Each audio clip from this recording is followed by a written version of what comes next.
Theater Between Addresses presents Plague Wedding by Abigail Weaver, directed by Kathy Kennedy, starring Natalie Schindler as the narrator, Clay Gregory as the master of ceremonies, Michal Yashinsky as the wedding jester, Sarah Gruber as the plague bride, Jake Krakowski as the plague groom,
Hello, hello.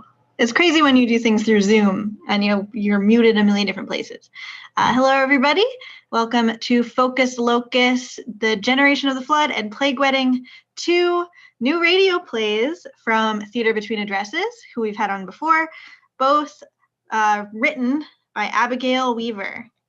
So I have a couple of housekeeping to get out of the way.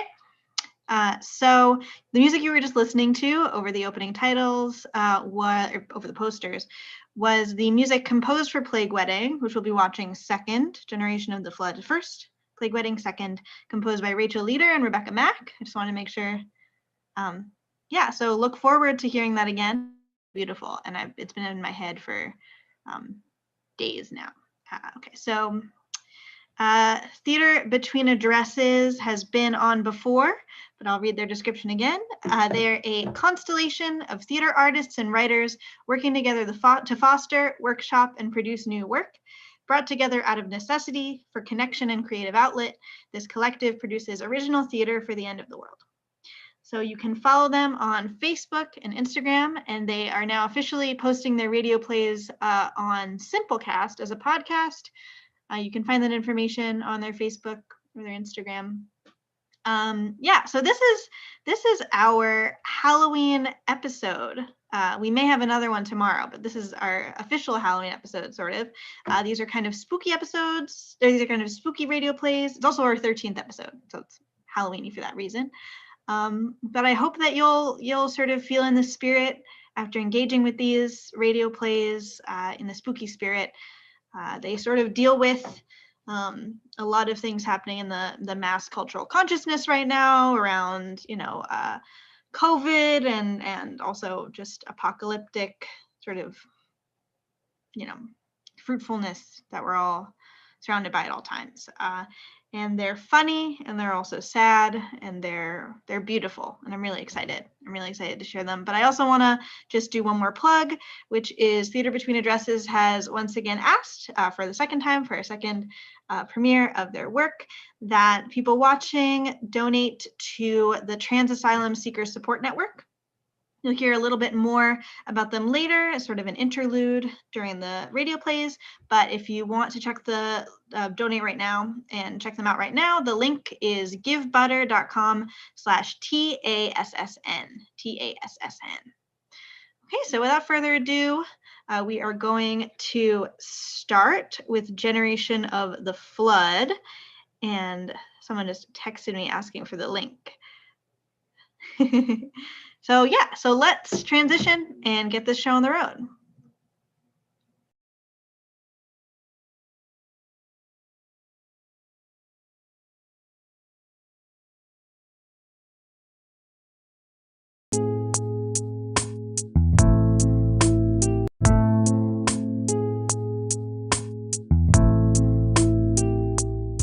Theater Between Addresses presents The Generation of the Flood by Abigail Weaver, directed by Kathy Kennedy, starring June Leinhard as the narrator, Ayiba Terry-Away as Val, Michal Yashinsky as Thomas, Katie Shirleo as Chester, Janine Florence Jacinto as Sylvia, and Alan Schneider as the president. The music is by Maddie Hamer, sound design and editing by Liz Walber, and special thanks to Sophie Edelhart. If you like this production and want to hear about more of our stuff, find us on Facebook or Instagram at Theater Between Addresses. Thanks for listening.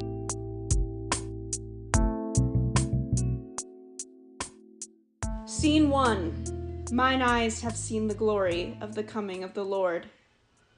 A windowless room with a daybed, a long table, and 3 throne-like chairs.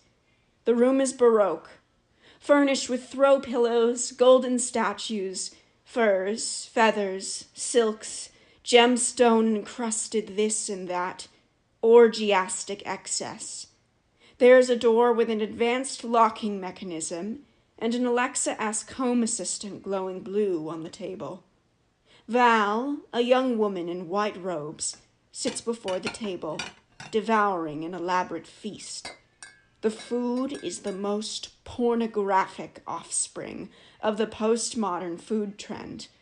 Quadruple stacked fondue-drenched cheeseburgers, burrito-sized sushi rolls, chicken nugget stuffed calzones wrapped in bacon, bright green donut cannolis, all manner of perverse amalgam, the likes of which most religions have laws attempting to prevent. Chester, a young man, also in white robes, curls up in a corner, shivering. Val dabs her lips with a gold-trimmed napkin. You know what I'm gonna ask for next? Gold-covered chicken wings. Remember that trend? Influencers posting stories at fancy restaurants, gold swimming in blue cheese dressing, sticking to greased lips, getting all claggy between white teeth, tongues yellow, gold smeared down their bibs. How much do you think those plates went for? 1,000? 2,000? Maybe more. You ever try gold chicken wing, Chester? Does it come out in little flecks in the toilet? I bet it burns right through you. She dangles a chicken nugget in front of Chester, who shrinks away. Use your words. Are you hunger striking? I can help you make a list of demands. Don't walk away from me. They'll put a tube down your throat. I've seen it plenty of times. For wages, better food. But that's prison food we're talking. And it's not like you of all people are short on money. What do you want, Chessie? Oh, get over it. I swear you're the most boring person in the world. I can't even get joy hitting you. If you weren't so goddamn nonverbal, we could have some fun in here. Mess around like normal people. All right. Point made. You didn't even like the orgy they arranged for us. Who turns down an orgy? Couldn't even get hard. Ugh. Get out of the way so I can collapse on the daybed. Ugh. Till assistant? The home assistant device on the table glows blue. Hello, Val. How can I help you? Tell Sylvia I want a martini. I'm going crazy. Okay. I'll tell Sylvia that you want martini. I'll tell Sylvia that you want a martini, stupid piece of crap. What do you think, Chester? Maybe I'll stay drunk for the next 3 days. You know The Bachelor? They take all these beautiful, successful women, isolate them from the world, somewhere exotic, and ply them with so much alcohol, and send them on spectacular dates with some meathead. And you know, they all actually fall in love with that meathead. None of them fake it. The love is real. How could anyone not fall in love in such a lavish world? The door grinds open, and Sylvia enters in a designer pantsuit, not a hair out of place. She has a martini in one hand, and with the other, she shows Thomas into the room. Thomas is in white robes, and his hair is wet. Well, I don't remember ordering him, but... Your martini, Val. Now, Thomas, you're going to be here for the next 3 days for your safety and pleasure. It's my honor to coordinate every aspect of your time here. Whatever you want, anything at all. Ask and you shall receive. No request is too grandiose. Thank you, Sylvia. But really, you've done so much for me already. Nonsense. Enjoy your earthly delights. You deserve them. All of you. It's really the least we can do. Thank you, Sylvia. Sylvia touches his forehead reverently, then with a sigh exits and locks the door. Thomas absorbs his surroundings as his new roommates stare. It's Val, right? Why is your hair wet? My ritual bath. Didn't you get one? Oh yeah, I forgot. How long have you been here? About a week, I think. You're late to the party. I didn't know that they picked anyone else. I can hardly believe they picked me. I'm just me. It's an incredible honor to be here. Honor, God Almighty. Don't you think so? What are you on? You didn't win the essay contest? What essay contest? The National Essay Contest. The interviews, background checks, the media circus. You mean they just let you do it? I was in prison until last week. Oh. What? You want to know what I did? I don't think that's any of my business. Good boy. I didn't even hear about the executive order until they came for me. God knows why they chose a random lifer. I bet they picked my number out of a hat. I don't understand. What about him over there? Chester is slack-jaw, staring from a corner, cocooned in silk scarves. Wait. Isn't that... Chester Livingston Jr. They didn't mention any of this.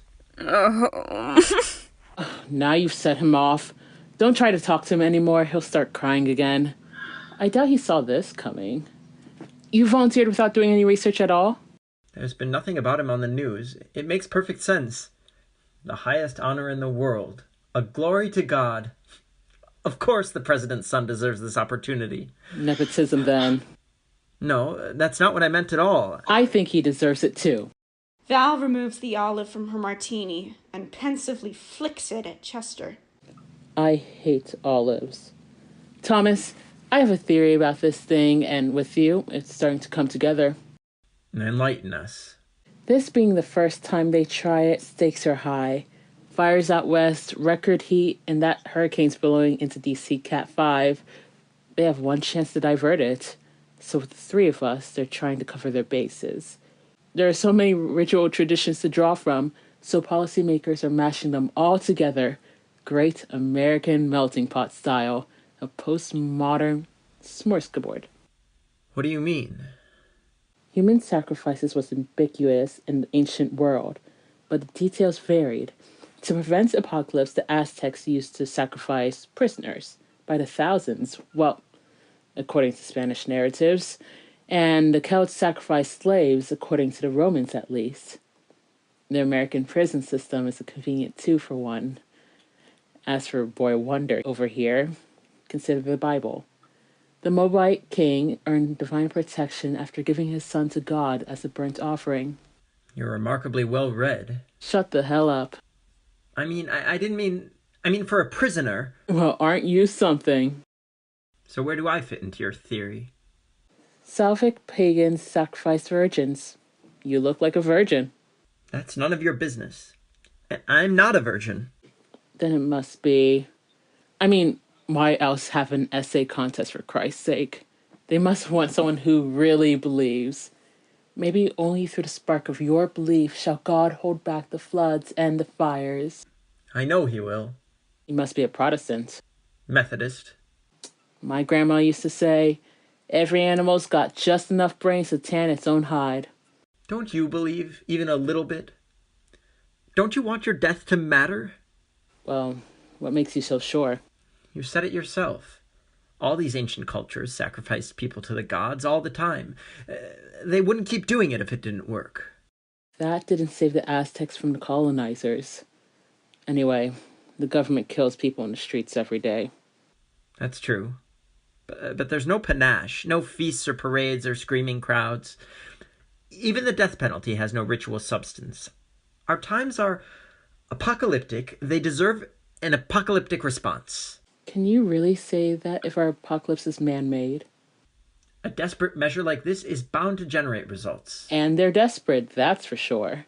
Hell, it's an election year. My death will save the world. How many people can say that? Ironic, given your name. Doubting Thomas, he thrust his hand into the Son of God and poked around in his guts before making any claims. Don't talk like that in front of me. Screw you. You're worse than Chester. Chessie, you're my new best friend. You gave your friends this time. So they'll really give me whatever I want in here? Anything. You want an orgy? I've had orgies for days. Oh, no. No, I Freaky stuff? You can tell me anything. want to call my mother. Oh, that's not allowed. Total isolation keeps us ritually pure. But orgies are allowed? Take it up with Chester Livingston Sr. Hey, Chessie, did you help write this policy? Stop beating your head against the table. You'll get your dandruff in the food. Just tell us how we're gonna die already. I hope to be stabbed with a bedazzled knife, then throw down a golden staircase. Oh, I want to be immolated as a whole burnt offering. Or maybe a blood eagle. That we have any input? Blood eagle? When the Norse sacrificed slave girls, they'd lay her on her stomach and cut her lungs out through her back like wings. So like blood eagle. Val demonstrates with colorful gestures. Ouch. I think they drugged them first. All they'd feel was a little tickle around the ribs. That's sick. From one sicko to another. Hey, tell assistant. What can I help you with, Val? Tell Sylvia we want a bottle of the world's finest whiskey. Okay. I'll tell Sylvia that you want. All right, I know already. Shut up.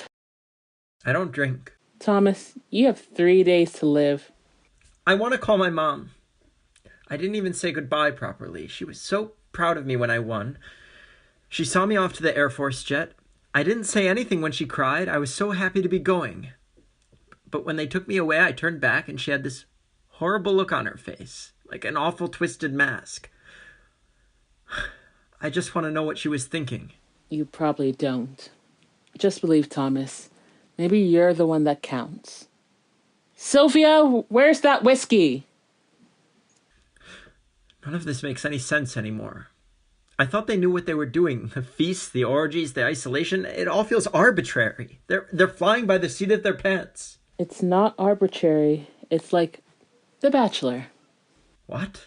The door grinds open and Sylvia enters. Sorry for the delay. Your whiskey, Val. Thanks, Syl. Thomas, please come with me. What's happening now?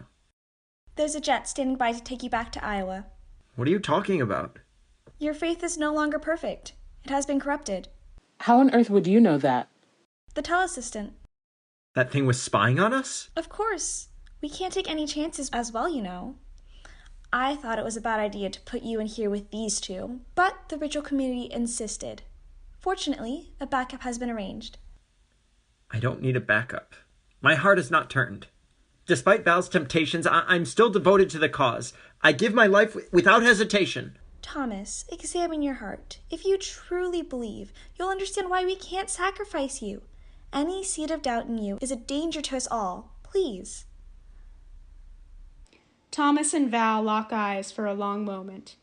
Val looks away and shakes her head. I'm sorry, Sophia. I understand. I'll go. I'm so sorry for letting you all down. Come along, dry your tears. Soon we shall live without fear. Our future is assured by your replacement. Don't be shy. You can come in now. A child of 4, in white robes and with wet hair, peers out from behind Sylvia. Thomas's face drains. Val backs up, tripping into the daybed. Chester rises from the floor. No. This can't be happening. Go on now. You're testing us. You're testing my faith. Thomas, come. You have to let this happen. No, I promise you. The military police will escort you out. No, I believe. I believe. I believe. I believe. Sylvia takes him by the waist as he crumples, and she half drags him out of the room as his cries fade.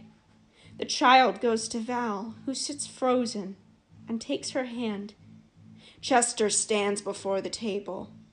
A rumble builds in him. It turns to the scream of a wild beast. He flips the table, kneels, and beats himself. He screams until the lights flicker out.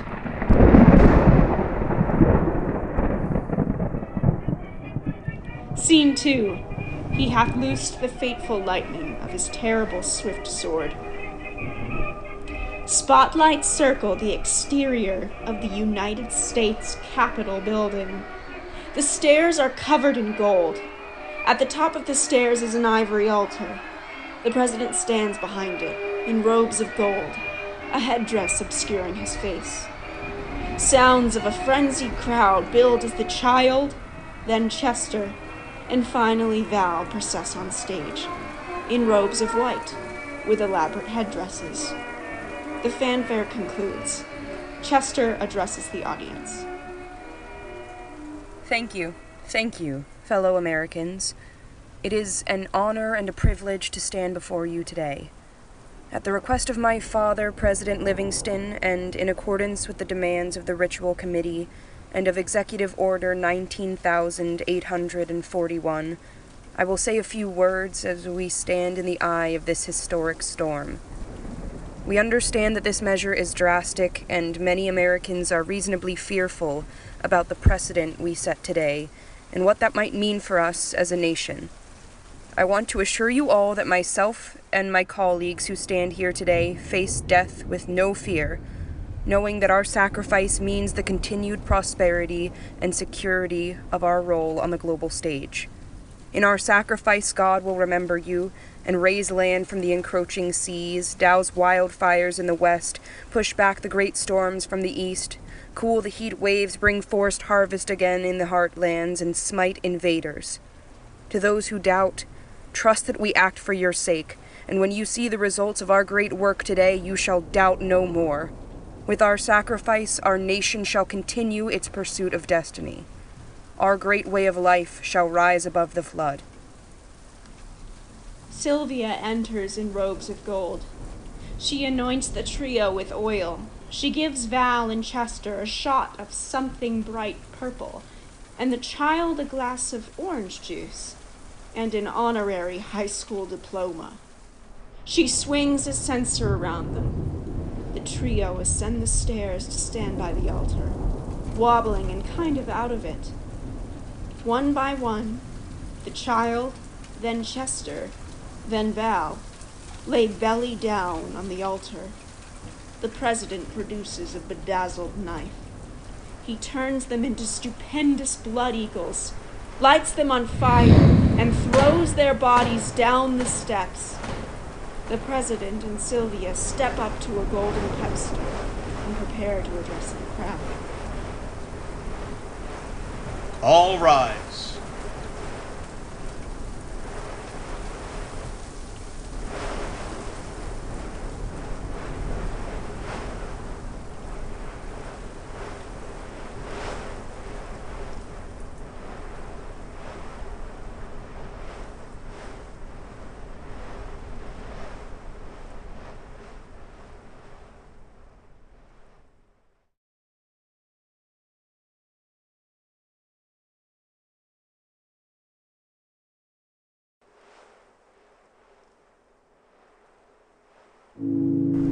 For many, many years we wondered what our troubles meant.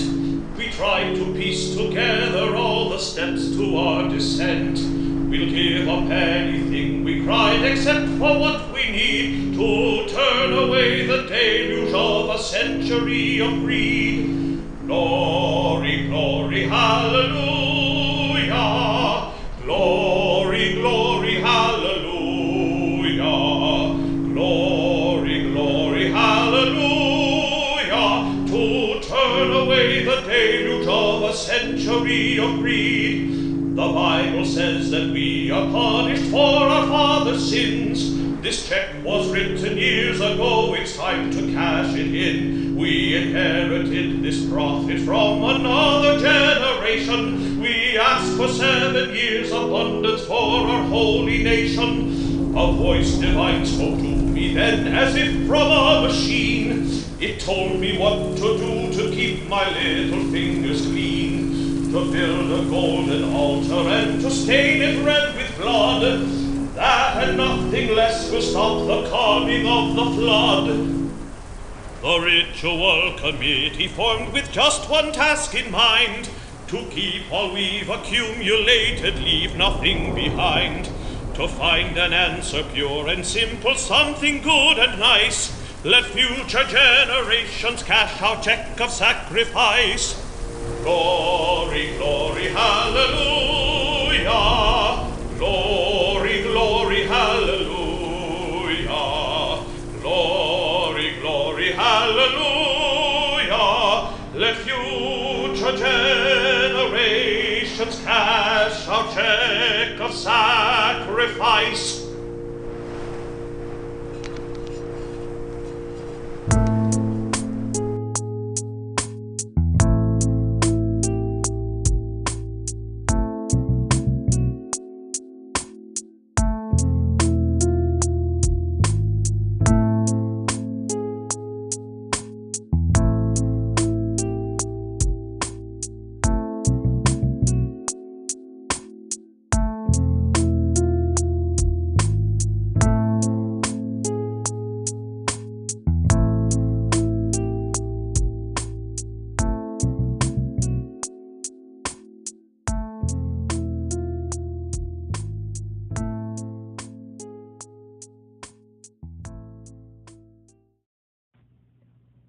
Dear listeners, before we present the second half of our double feature tonight, I have a mutual aid opportunity I'd like to share with you. The Trans Asylum Seekers Network, or TASSN, is a collective working to get trans asylum seekers out of ICE detention and helping them access support. TASSN is a grassroots anarchist collective, not part of the nonprofit industrial complex, with chapters in New Jersey, Arizona, and right here in Western Mass. Asylum seekers are not allowed to work until they get a lawyer and a work permit, which now takes over a year at minimum. All money donated to TASSN is directly distributed to compañeras to help them cover rent, clothing, furniture, food, makeup and wigs, hormones, transportation, legal fees, healthcare, therapy, remittances, classes, and so much more. TASSN is currently supporting 26 trans and queer asylum seekers long-term in all of the aforementioned ways, as well as emotional support, community, rideshare, and more. So if you're enjoying the show tonight, please show your love by donating to TASSN at givebutter.com/TASSN. You can make a one-time donation or set up a recurring donation to help them meet their monthly goal of $12,000. That's givebutter.com/TASSN. Thanks for listening and enjoy the rest of the show. Love, Theater Between Addresses.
Theater Between Addresses presents Plague Wedding by Abigail Weaver, directed by Kathy Kennedy, starring Natalie Schindler as the narrator, Clay Gregory as the master of ceremonies, Michal Yashinsky as the wedding jester, Sarah Gruber as the plague bride, Jake Krakowski as the plague groom, Teva Skrivanek as Jess, and Icarus Tyree as Lyle. Sound design and editing by Liz Walber. Music by Rachel Leader and Rebecca Mack. And special thanks to Sophie Edelhart.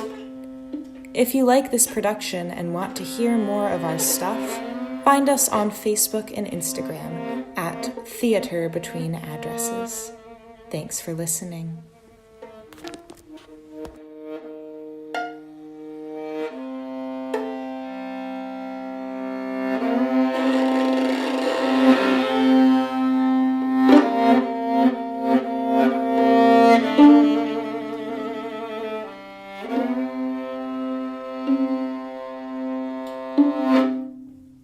The stage of an empty theater auditorium cum megachurch, an abandoned bandstand, red curtains, a neon sign, dark, the words barely perceivable, reads, "Pass me not, O gentle Savior."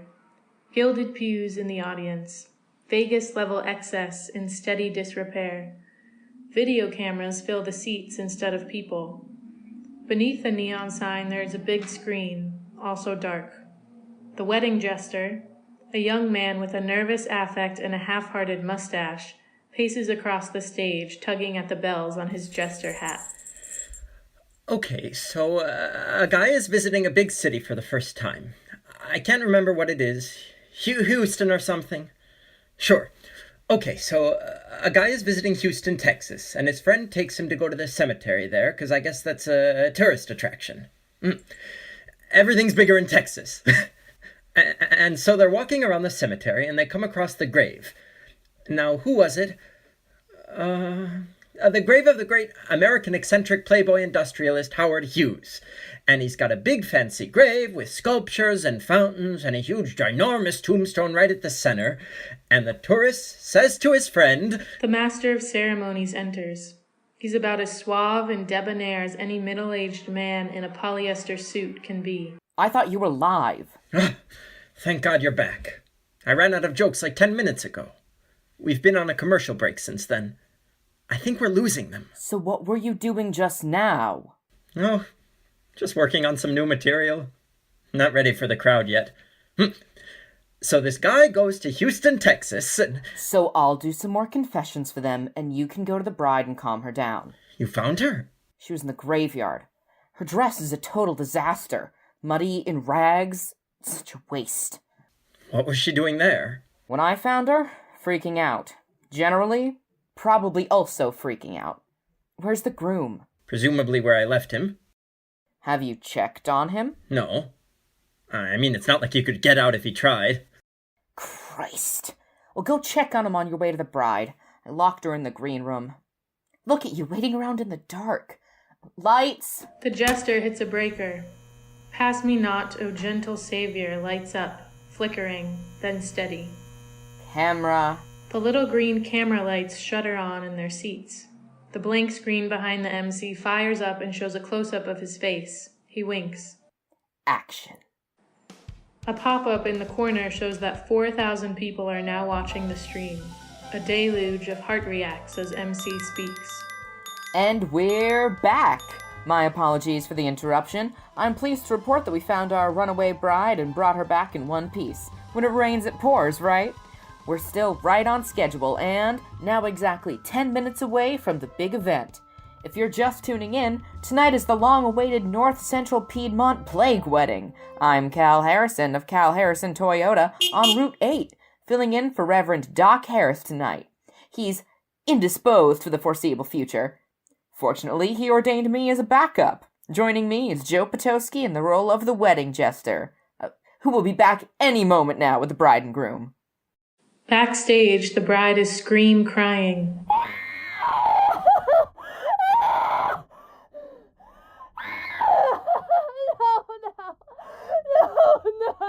Ladies and gentlemen, you voted and we listened. This plague bride and groom won by runaway percentages, 77 and 68 respectively. We received a total of 11,628 votes. Give yourselves a round of applause. Heart reacts. The jester runs on, whispers something in MC's ear, and dashes back off.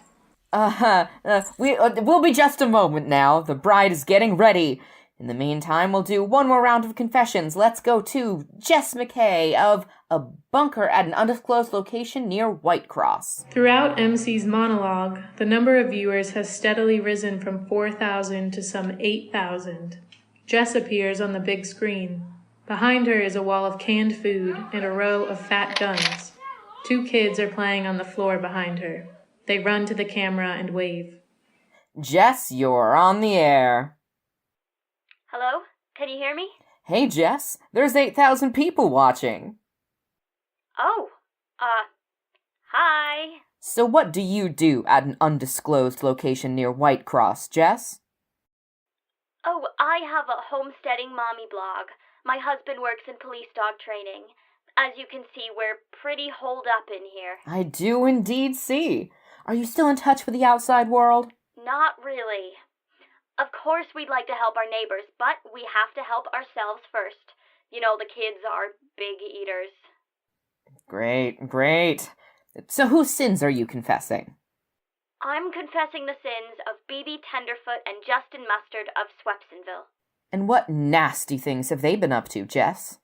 So, they are actually adulterers, and they have been doing the sin of adultery for a while now, so yeah. How did you come to know this? BB and I used to do charity can-a-thon together. She confided in me at first, but it's basically an open secret now. They were last seen fraternizing at Deanna Harris's birthday party. And are they shacked up together?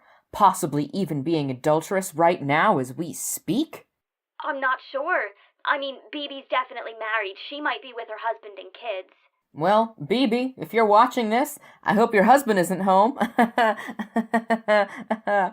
Thank you, Jess. We'll send 18 prominent men and an oracle to Swepsonville to investigate the charge. Thanks again for joining us. Thanks, Cal. Next up, we have Lyle Irvin of Snow Camp.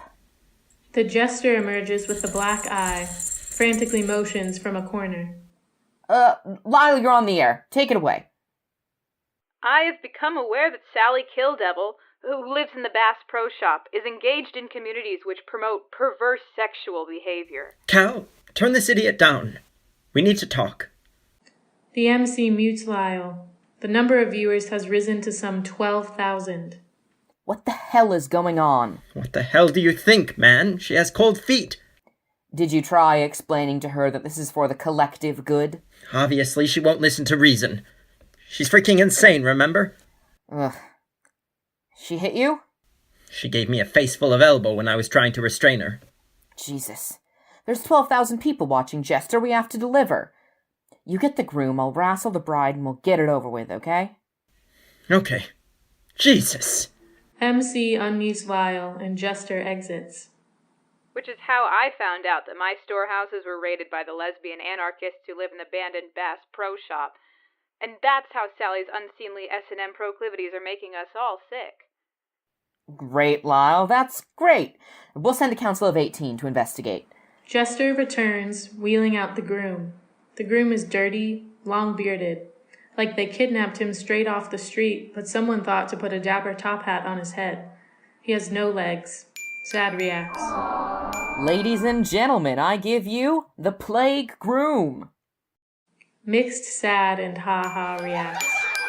Jester, why don't you interview him for the audience? I'm gonna go. MC leaves the jester alone with the groom. Suddenly, things are awkward. So, what's your name? Silas. What's yours? I think I'm the one asking the questions here, buddy. You don't have to tell me. I was just wondering. How old are you? 51. Okay. So, Silas, what do you do? I don't have a job right now. Sad reacts. What about you? How long have you been a wedding jester? I would say it's a pretty new hustle. You know, I've always wanted the chance to perform. First time? Do you mean to say that my jesting is amateur? No, not at all. It's just the joke book in your pocket. Most jesters have their jokes memorized. Actually, a lot of jesters use joke books. Late night hosts, too. They just edit it out on TV. I don't know who died and made you the wedding jester decider. Well, it's just you're not terribly funny. Let's continue with the interview.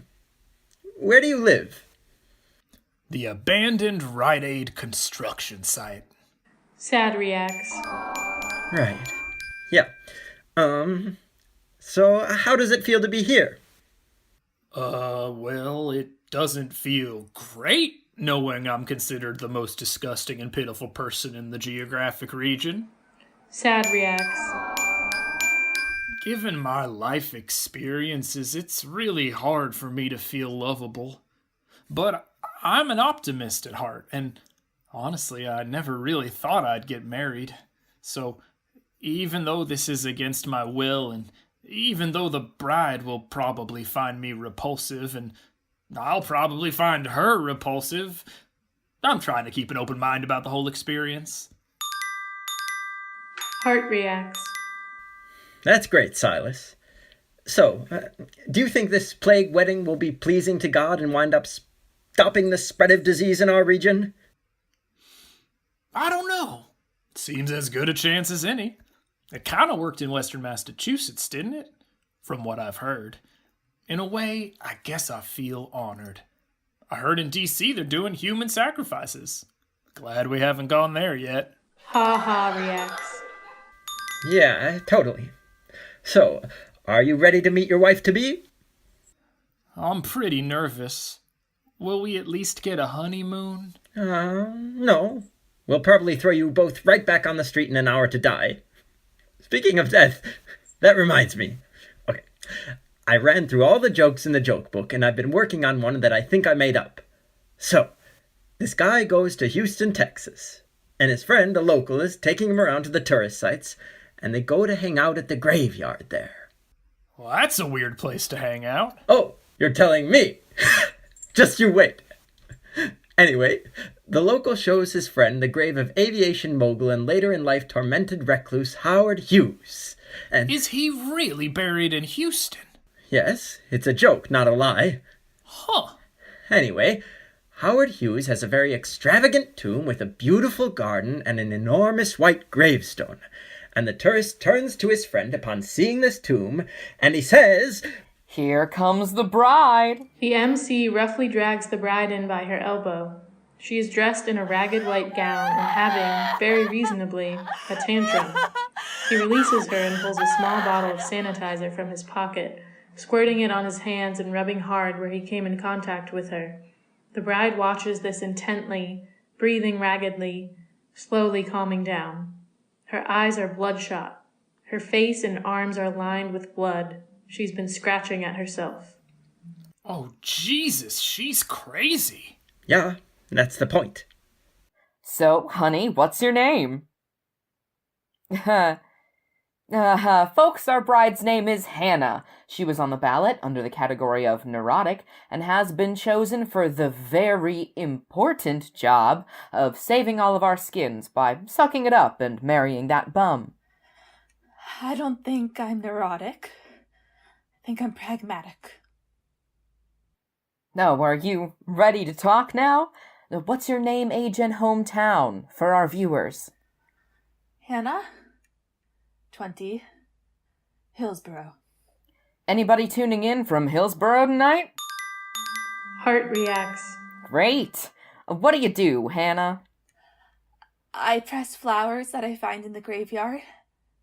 And I get it in my head a lot, and I have panic attacks. And really weird anxiety fixation stuff.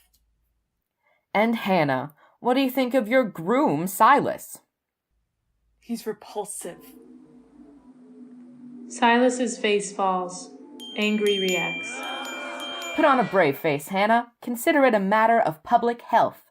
The fate of the Tri-County area rests on your shoulders. Let's get this show on the road. Jester, the rings, please. Jester produces 2 ring pops. Ha ha reacts. Seriously? Is this elementary school? It's what they had at the grocery store. All right. Exchange the rings, please. Silas takes a ring and shyly unwraps it, hesitantly reaching for Hannah's hand. He slips it on her finger. Hannah sighs, then does the same. MC produces a Bible. Now do you, Silas, the plague groom, take Hannah, the plague bride, in the eyes of God to be your lawfully wedded plague wife. I do. And do you, Hannah, the plague bride, take Silas, the plague groom, in the eyes of God to be your lawfully wedded plague husband? No! Obviously not! Pause. Then Angry reacts.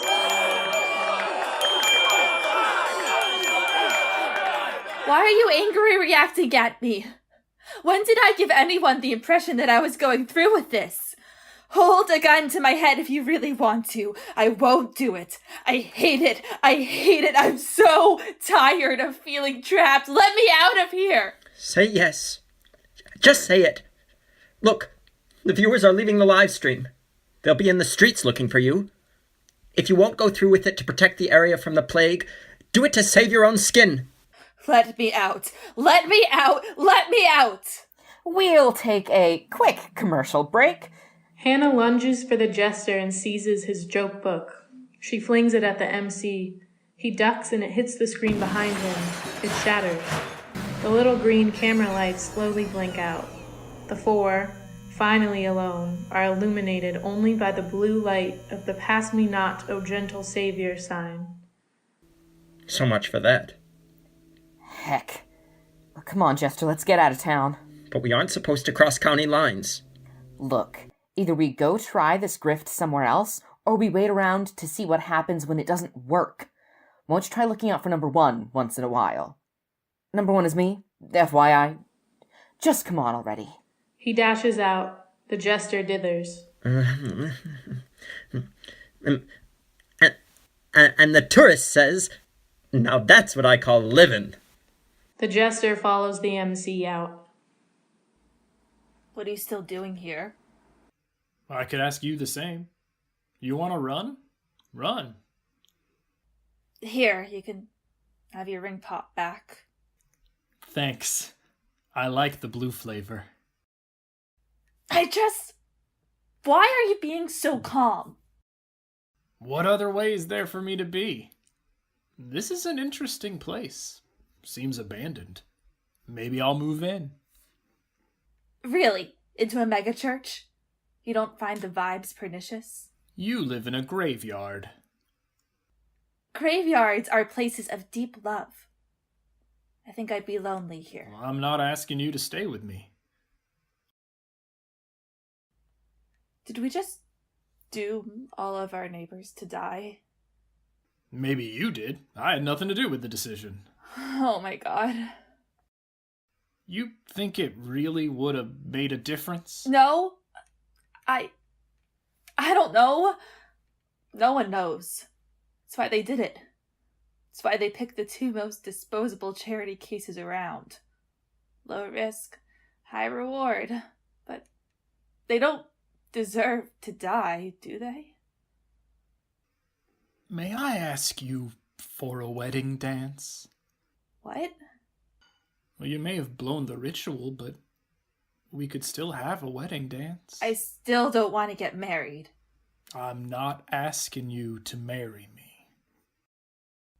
Does it work if they aren't watching? Like you said, no one knows. We can dance to save them, or dance because we're on an empty stage wearing fancy clothes. Look, we don't even have to touch. He produces a handkerchief. The bride takes one end. Somehow, a waltz strikes up. They speak as they dance. How did you lose your legs? Got blown off in the war. Did you kill people over there? Yes. You've done evil. Sure. It's evil. I can't say I get that a lot. Most people leave it at thank you for your service, or look the other way and say nothing at all. You probably think I received divine justice. Yes. So, is that what you'd say is happening to us all right now? Everyone in the whole world had it coming? Even these people you're trying to save by dancing with me? Does it make a difference, what I'd say? No. Whatever moral standard you hold the world to, no one's listening. It only matters to you. I wasn't going to say it was divine justice. Doesn't work like that. It's more like birth pangs. Why did you scratch the skin off your face? I didn't like how it was keeping me from the world.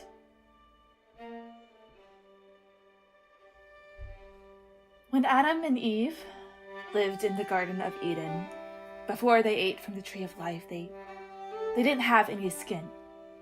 That's what it means when it says that they were naked. They didn't have any protective covering. They were clear like the keratin in your fingernails, but all over. After they ate from the tree of life, they realized the world is a frightening place. So they grew skin to protect themselves, and they covered their nakedness. The covering was complete but for their fingernails and toenails. She holds her fingernails up. They reflect the neon light from the sign. It's the only place on our body that reflects light. A weak spot. Crack in the armor. When a demon leaves the body, it exits from beneath a nail.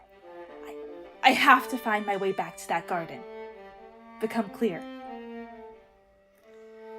And what happens then? Then, you won't be able to hide from each other. Give me your hand. The bride and groom touch their fingernails together.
Okay. I think that worked. All right. Hooray! We are live. I am here with Abigail Weaver, who wrote both of these plays that you just had a chance to listen to. Reminder, this is Theater Between Addresses. Yeah, say hi, Abby. Hi. Thank you for coming. So we have 30 viewers, so I'm assuming we're going to get some questions, hopefully. But this is so hard because I've known you throughout this entire process of these two. But so let's start at the beginning. Will you tell our audience about how each of these plays was born? Yeah, I wrote Flood this last summer of 2019, maybe spring. I wrote it in the spring. And I wrote it when I was feeling really depressed and doom scrolling on Instagram a lot. And I would get recommended these really horrible videos of food trends that I thought were really offensive, like gold covered chicken wings, which feature in the play. And that was sort of the seed of the aesthetic of it. then I felt weird about having written it, because now I feel like it's hard to write near future post-apocalyptic stuff because it has a pretty short shelf life of, this time next year will probably feel too heavy-handed and on the nose. But it's fun to process and work through it. And so that was sort of just a processing of very pessimistic feelings about the lengths that the current capitalist system will go to avoid people really addressing the root problems of climate change, for example, and so many other things, is that continue to offer distraction and offer sacrifice of people rather than actually do anything that would address the cause and keep pushing it to future generations. And then the second play, Plague Wedding, I wrote, obviously I wrote it in early quarantine. I wrote it in March for the quarantine bake-off competition. And I guess that was sort of an attempt at what do people call that? The theodicy of the plague. It's sort of why is evil allowed? Why are horrible things allowed to happen? Because I thought everyone is going to be asking themselves, why does God allow suffering this summer? And then I didn't really see a lot of that. I guess everyone has decided on their answers and isn't really discussing it publicly, or maybe they're having those conversations without me. But thought I'd get out ahead of that. I like that sort of the sort of wrapped up meaning at the end of Plague Wedding is kind of like, you don't your moral standards are you don't need, shut up about them. They don't affect anybody but you. I feel like that's especially sort of interesting right now when everyone's at the same time a little bit yelling very loudly about what they think should happen, without really thinking about if, how much of that has to do with their own subjectivity. But so let's talk about Generation of the Flood first. Because I want to ask you about both of the sort of research that you did for both of these. So obviously with Generation of the Flood, you had to read a lot of stuff about human sacrifice. So what was the research aspect of this play? I did find it really interesting that there was a time in human history when it's true, it was ubiquitous, across the world, across many civilizations, in an unconnected way, that this was a strategy that civilizations were using to exert control over their environments and control over their body politics. That sort of, it's sprung up as sort of an intuitive almost way of intuitive ritual, and then pretty much stopped everywhere, or stopped in a way that where Thomas says it stopped having panache at a certain point, and sort of became, I guess, in some ways outlawed and in other ways normalized. So that it was interesting to see these different similarities and between cultures of how this was gone about, and how it ended. And I think, that it is a point of where does this exist in our world today of human sacrifice, because it, what is the place of ritual and death that happens now? Yeah. I feel like, I don't know, the new rituals of death are still done by the state in that way, but also the secularness, the sort of false secularness, because we know that, everything in, I don't know, the prison system and everything is so entrenched in Christianity in a way, particularly evangelical Christianity. But anyway, okay, so you were doom scrolling through Instagram and looking at the classic sort of BuzzFeed food videos, and you came up with this sort of prison of excess. Someone in the chat asked, why do you think it is worse to sacrifice a child? I don't think we can get into that. Do you want to do it? I feel like that's a really tough question.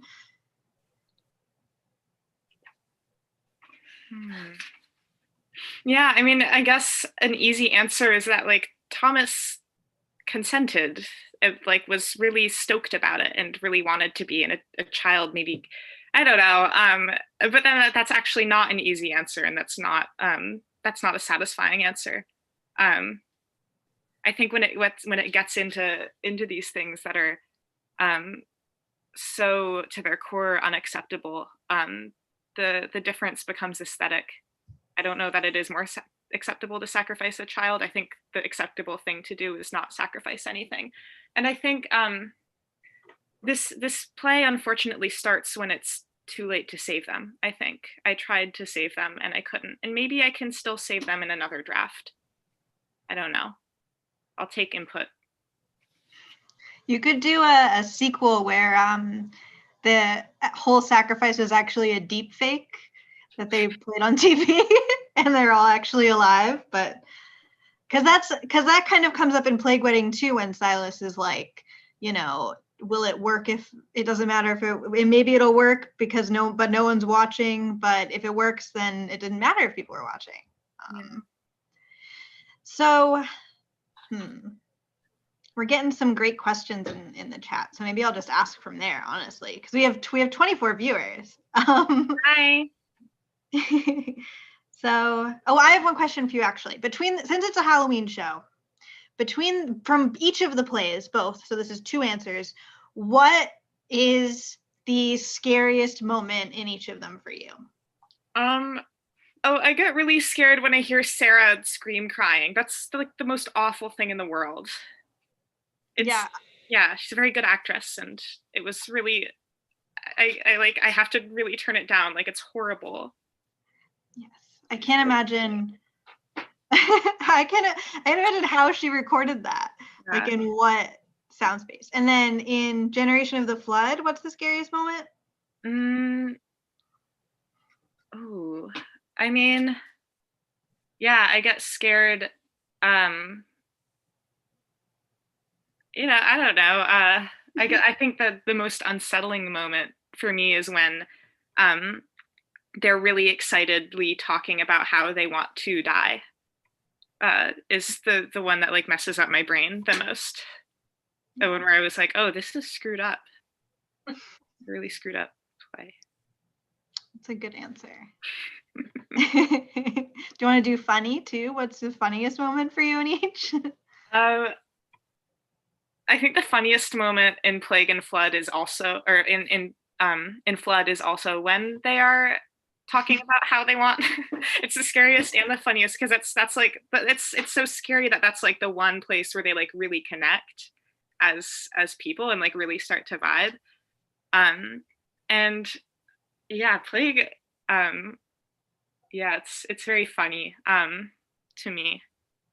I love the confessions and that's something that Plague Wedding was inspired by the Ashkenazi tradition of a plague wedding, which well, you get it, you saw the play, but it began as a response to the cholera epidemic in the 1880s, and something else that would happen as a part of that whole spectacle was that people would confess other people's sins in the community. It was kind of like the witch trials, but it was like ritualized, and it would happen sort of in concurrence with the plague wedding.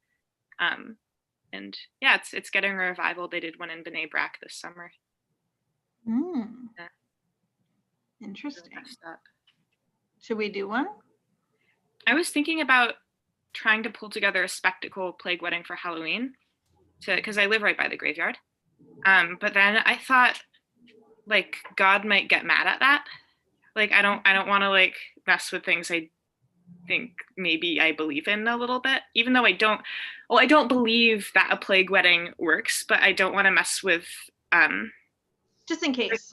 Yeah, I think that like ritual is a very powerful thing, and I feel like if I can't buy in 100%, I shouldn't do it, and I can't buy in 100% because I think it is very unethical. Yeah. have to find people who really wanted to get married and wouldn't have otherwise. We'll talk about that later. But okay, so Princess Knight 69 says, absolutely fascinated by the reading of the Garden of Eden and Plague Wedding and the nakedness being a lack of flesh. Can you talk a bit how you came to that idea? I think this is another fun one of the jester saying, I think I made this joke up, and then it's not a joke, it's an old Yiddish joke, and he didn't make it up. It is from the tradition. That the idea that the people were covered in fingernails is a Kabbalistic idea, and I didn't make it up. And yeah, I think there's very little original thought in anything I do. I'm always like remembering stories that I heard and reinterpreting them, and so that's one that felt useful that someone told me once. Was that the question? That was pretty much the question. I think I love that part so much because I always do it every time I listen to it, and I think everyone listening, hearts in the chat if you look at your fingernails immediately at that part. Yeah, I guess toenails would count too, technically. Yeah. Okay, so we have a fun question from Kia Babe, who also asked about the sacrifice of children. Having a lot of fun tonight, Kia Babe. What would you choose as a last meal / experience if you were to be sacrificed? I don't know if I would actually go really decadent or try to make some kind of point by going really ascetic about it. Probably either an ortolan or gruel, but no in between.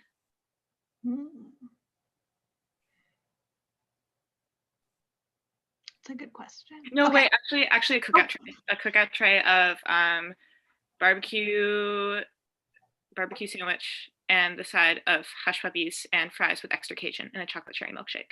Sorry, glad I thought of that.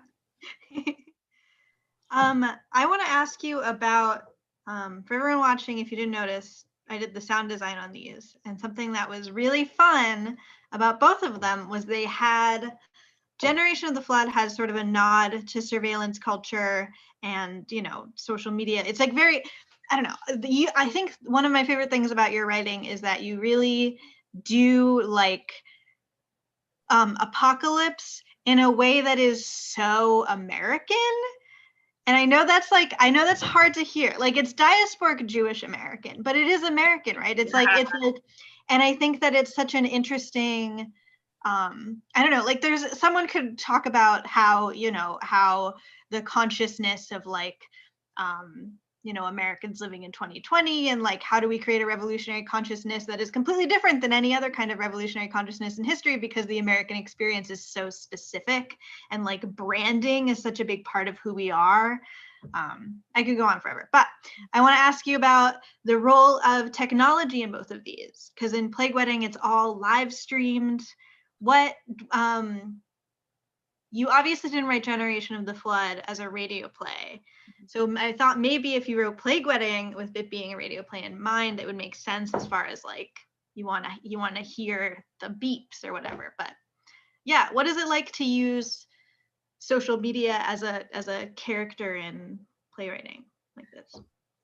Yeah, I guess I hadn't thought about it before, but in both of these, and also in The Canary, which we put on as one of our premiere shows with Oracular Therapy, that's another playwright that has a character who's an AI, which, yeah, I guess, but also it has this character of the Canary, which is this very strange and frightening almost, but very familiar message that comes is like technology generated through Earth. And I guess it feels hard right now to write technology in any way that isn't oppressive and frightening. I applaud and aspire to be all of those sci-fi and fantasy writers who are seeing liberatory potential and are creating liberatory potential through telling stories where it has that and are predetermining that. But it's hard for me to to see beauty in it and to see ritual in it. And I think that probably a lot of us are feeling that way now, just increasingly resentful of anything that is on the computer and frightened by it. So I guess that kind of motivates it. Good answer. Someone in the chat, Wiki How Lobotomy, says one of the biggest challenges of writing human characters is they often come out American. I like that a lot. What else? What else should we talk about? I didn't write a lot of formal questions for this because I've been engaging with it. I have one question I have that's very specific. So there's a moment in Generation of the Flood where Michel's character, Thomas, I think is his name, comes in and he's just had a ritual bath, and Val asks him, "Why are you wet?" And he says, "I had my ritual bath." And she says, "Oh yeah, I forgot."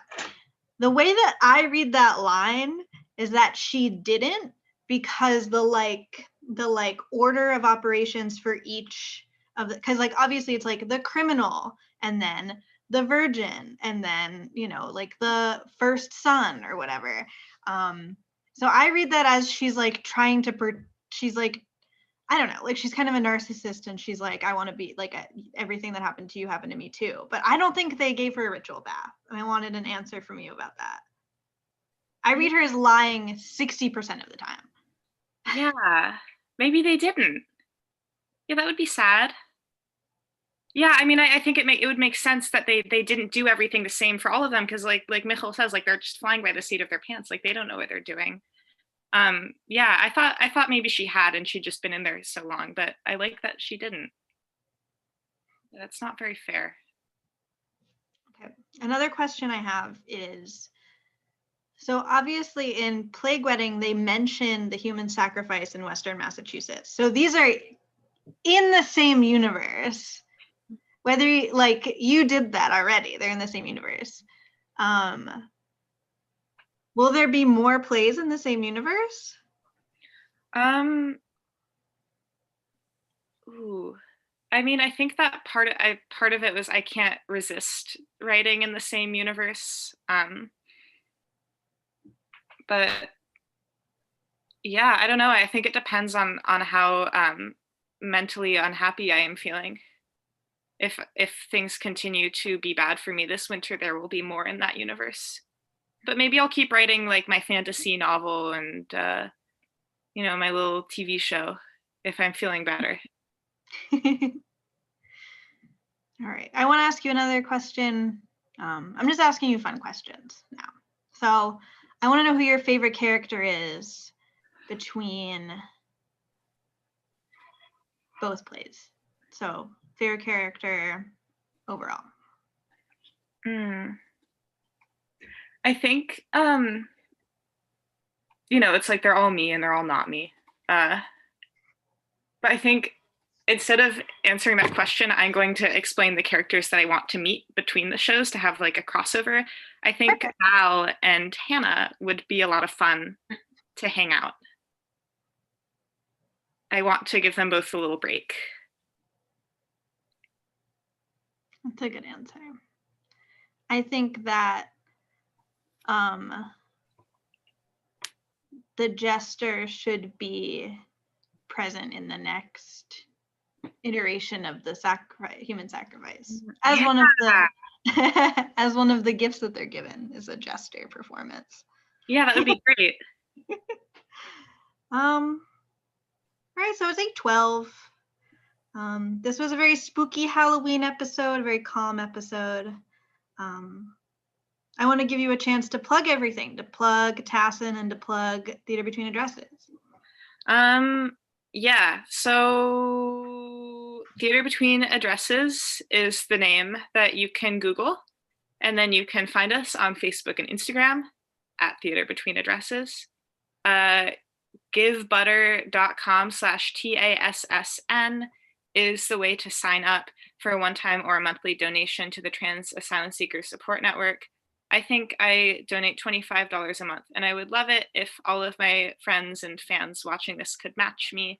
I'm going to check my phone to see if anyone in our theater company has any other things that are coming up that they want me to talk about. We have an email address. You can email us, theaterbetweenaddresses@gmail.com. And it's going to be podcasts. These are going to be podcast episodes. So if you missed it tonight, you can listen on a podcast at your leisure, on your run, or cooking a nice meal for yourself and your loved ones. We have one more question from the chat that I think is definitely worth talking about, which is, did you write the song at the end of Flood? I wrote the song at the end of Flood. And Maddie did the beautiful synthesizer music. And Alan, who is an amazing opera singer, sang it. Alan Schneider. I feel like you write your own. Princess Knight 69 says that song is the most haunting part, in your opinion. It's very creepy. But I feel like you like write little. I don't want to say little songs because that's demeaning. Write little songs. You write songs in plays very often. Do you want to talk about do you sit down with a play and you're like, oh, this one's going to have a song? Or do you, like, when you're writing music, the same narrative is in your head already and just comes out? I think music is a really important part of my writing process. Like, I make playlists for everything, and that it's just always in my head when I'm creating something. Yeah, what else did I wrote little song for Flood. I think I write I wrote a lot of little songs for Shelf Life that just and that was just a part of the creating. They didn't make it in to anything, but that was just something that kind of steered me as I was designing. And me and Kira wrote together little songs for their play that I hope you will all get to see someday, very soon. I think that little songs, even if they don't wind up being a part of the play, are a very, very special part of the creative process that I love. I think most plays could be improved with a little song if they don't have one. I think there's a place for a little song in almost every play. I guess in Plague Wedding there was a little song. It didn't have any words. Maybe in the next draft it will. I feel like it feels like a special kind of unsettling when you're not expecting a song and suddenly the characters are singing to you. Mm-hmm. That was like what Brecht was all about too. All of his little songs. He was really a madman about writing little songs. All right. Do you want to say anything else? Do you have what's next? What should we look for? What's next? I think there will be some more audio dramas and maybe some Zoom plays that people are doing, and maybe some 24-hour theater, and maybe some more script things that we'll workshop and then be able to share with the public. And well, we'll just let you know. I don't want to give away anything too early. All right, everyone, stay tuned. Don't be greedy. Don't be greedy. Don't be greedy. Your morals don't matter here. All right. I'm going to take us off live. Thank you, everyone, for watching. We've had a great audience of 30 people consistently. That's really exciting. And we hope you all enjoyed the play, and say goodnight to Abby. Happy Halloween, everybody. Happy.